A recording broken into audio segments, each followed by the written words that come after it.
I'm just making sure this is actually streaming before I get any further. Just to make sure. Just to make sure. Okay, I think we're good. Welcome. It is again that time of the week. This is my midweek Q&A episode. We are currently almost getting close to halfway through our lecture series Beyond John, Ethics and Community in Early Christianity.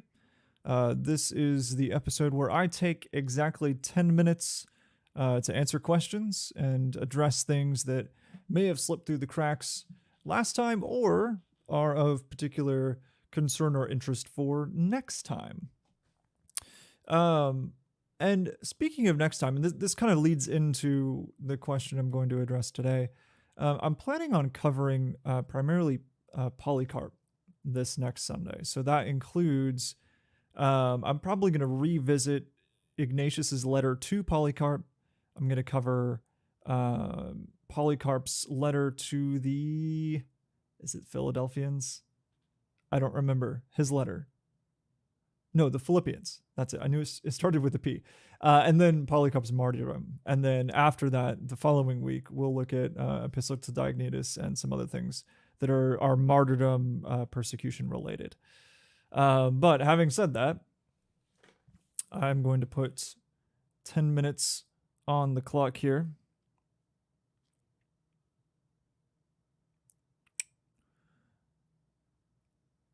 There we go. 10 minutes. Let's do it. This question is from Adam. He writes, what do you make of the parallels between Polycarp's martyrdom and the Passion narratives? Is intertextuality at odds with historicity? And he goes on to reference an article by Candida Moss that outlines kind of a list of the different parallels between Christ's crucifixion and the martyrdom of Polycarp. So if you haven't sort of been reading along and you aren't familiar with the martyrdom of Polycarp, it is a 2nd century text that tells the story of the martyrdom of Polycarp. He is arrested, put on trial, and martyred by burning at the stake, I believe. I'm a little behind on my reading ahead for this class, but there are indeed distinct similarities with some of the Passion narratives from the Gospels. And so this is a good question. We might look at a story like this that has seemingly been shaped to match or significantly resemble a story like the story of Christ in the Gospels and say, well, Polycarp's martyrdom can't possibly have happened that way. So has the story been altered? Can we trust the historicity of this story? And reading through the Candida Moss article that Adam was referencing there, I actually quite liked her take on things. And she references J.B. Lightfoot, who actually argues that the parallels with Christ in the martyrdom of Polycarp, they actually are historical because they don't completely match what we see in the Gospels.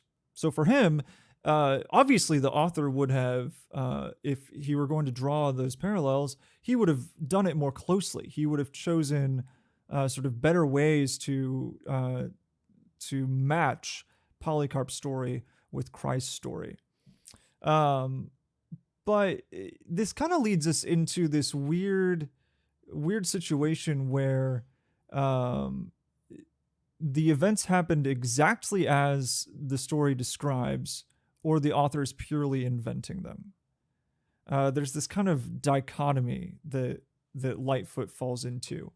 And Moss actually says in her article, there is no room in this dichotomy, either for a moderate display of creative license in which events are interpreted by the author, or for the idea that there were accumulating interpretive traditions of which the author made use.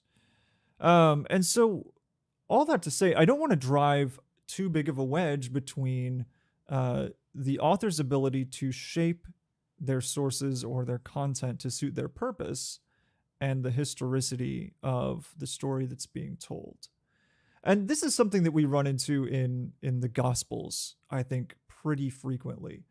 So just like the Gospels, it's not all that hard to imagine an author sort of taking traditions and stories about their subject and shaping them to suit their rhetorical purpose. I could kind of go into a few different examples in the Gospels. For example, lots of people have argued that the sort of historical pinpoints in the infancy narratives in Luke don't quite line up. Or some of the other material in Luke has been obviously shifted around. There's a whole section about Capernaum that seems to be kind of missing from the early chapters of the Galilean narratives in Luke. There's a bunch of other examples like that. So it's not difficult to imagine that something similar is happening here, that the author is shaping the material and intentionally shaping the material to bring out those parallels with Christ to suit a particular rhetorical purpose. And by and large, I would say that historicity in the ancient world is a little bit different than how we might think of it. A lot of times, I think we sort of approach the notion of historicity and ancient documents, particularly the Gospels, I would say, with this idea that historicity means complete accuracy in details, that none of the details have been altered or shaped. And I would say that it's not that in the ancient context, historicity and the idea of literary shaping are not really at odds. In fact, it would be perfectly acceptable for an ancient author to mold or shape even a historical story that they are trying to tell, to mold or shape that story to suit a particular persuasive or rhetorical purpose. And indeed, I think that is what we see with some of the Gospels. Or perhaps all of them, I should say.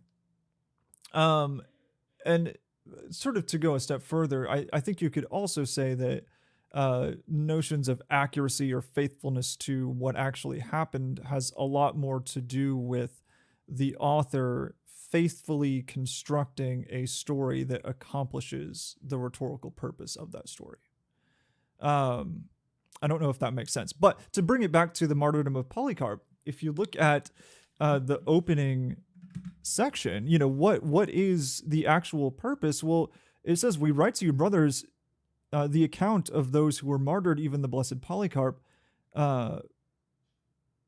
for nearly all the things that happened previously happened in order that the Lord might demonstrate to us again a martyrdom in accordance with the gospel." And so the purpose of writing this story is to show that Polycarp's martyrdom is an example for the believers of a martyrdom according to the gospel. And so there is a very particular and specific rhetorical purpose, perhaps even a theological purpose there, that the parallels with Christ are meant to draw out. Now, it's also the case that Polycarp diverges from the story of Christ in a few different ways. You could think about the fact that Polycarp actually refuses being nailed down, preferring rather to stand only bound, seemingly sort of setting himself apart from Jesus. There could be multiple different reasons for that. You also have examples of martyr stories like the tradition about Peter not wanting to be crucified in the same way that Jesus was. So in some martyr stories, you'll see martyrs sort of wanting to be martyred in a different way than Jesus because they see themselves as not worthy to follow precisely Jesus's death. But as Moss argues in her article, there are also intertextual parallels with the story of Socrates, for example. Sort of the older leader of a community or a school of thought being sort of willingly led to execution. That definitely fits Polycarp. So, what do we make of similarities or divergences with that sort of parallel? What does that have to say about any historicity or lack thereof, perhaps? So it's an interesting thing to think about. I would say that I am much more interested in what the authors are intending to communicate to a Christian audience about martyrdom with this particular story than I am with the actual details of its historicity.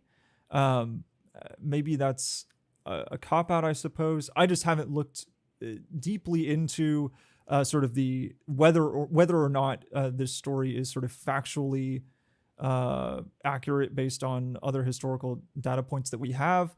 I've looked into it a little bit, but not enough to sort of get into it too much. But all that to say, I don't think that intertextuality in any way threatens historicity. But again, in the New Testament, we have examples of the sort of facts of a story being shaped for a rhetorical purpose. Stephen's speech in Acts 7, for example. Did Stephen say that speech word for word like Luke has it in his text? Probably not. But rather, the speech has been shaped by the author to suit a particular rhetorical purpose, and that is not at all sort of out of line in the ancient context. So all that to say, I think the parallels are pretty interesting. And I think they are intended to help the authors take the story of Polycarp, which, they seem to regard as stuff that actually happened, and use that story to make theological points to their audience. So there we go. I hope that was helpful. I'm still working through the story myself, kind of rereading it in preparation for Sunday. So it's a really interesting story. Even just reading through it, it's very inspiring at points, and it would have been inspiring to many Christians at the time. And so it's really interesting just to read through it and kind of still be affected by that same rhetorical impact, even that its original audience might have felt. So, having said that, we will reconvene on Sunday, 3 p.m., to go over the life of Polycarp, his letter to the Philippians, his martyrdom, and kind of what that tells us about Christian perspectives on martyrdom in the 2nd century. So I will see y'all then. Peace.